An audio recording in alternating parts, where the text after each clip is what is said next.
introduced. Beyond the teak receiving table, double-paned glass doors led to a porch and a view of Mrs. Cochrane's beloved Youghiogheny River. Above the doors was a Scottish saying which represented the sentiments of a well-traveled woman compelled to return home. East, west, home's best.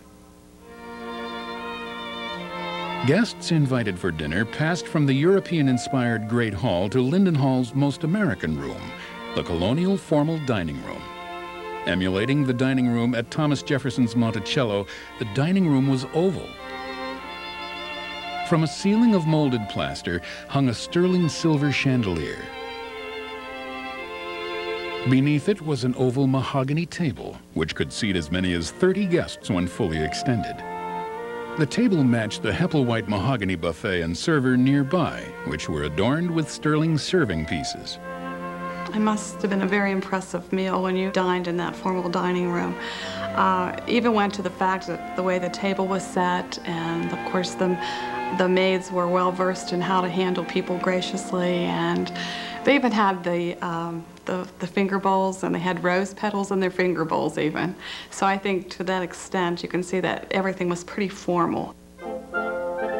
Adjacent to the dining room was a small room which Sarah Cochrane included in the plans for Linden Hall only at her architect John Wilkins' insistence, the smoking room, or as it was better known by frequent guests, the Devil's Room. The smoking room at Linden Hall was decorated in a dark, decidedly masculine motif of Asian screens, wallpapers, and panels. She really didn't like people to smoke, but she knew that if she were entertaining business people and entertaining people, that she should allow them the opportunity to have a cigar, cigarette, whatever, after their formal dining. After you had your cigarette, though, you had to go into the small little powder room, wash your hands, go out into the porch and get a breath of fresh air, and then you were allowed to come back. At the Great Hall's eastern end was Linden Hall's living room, the feminine counterpart to the smoking room. The room was quarter-paneled with oak that matched its parquet floors to create an atmosphere ideal for both the room's private and public functions.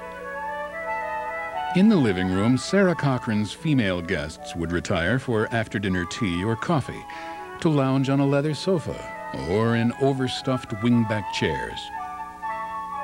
The living room was also where Mrs. Cochrane, a businesswoman with no formal education, kept her desk.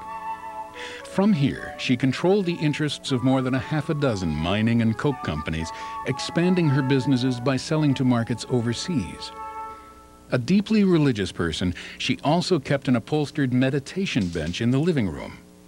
It was centered before the most impressive fireplace in the home, a carved stone fireplace from the Rothschild family. It was while Mrs. Cochrane was visiting Europe, in fact in Germany, at the Rothschild Castle, that she came upon this beautiful fireplace that she thought that she'd just really enjoy having in her home. She thought she would find out if she could purchase it, and before she left, they gave it to her as a gift. Doors on either side of Linden Hall's living room led to a room that Sarah Cochrane had not helped to plan, though it quickly became one of her favorites, the conservatory.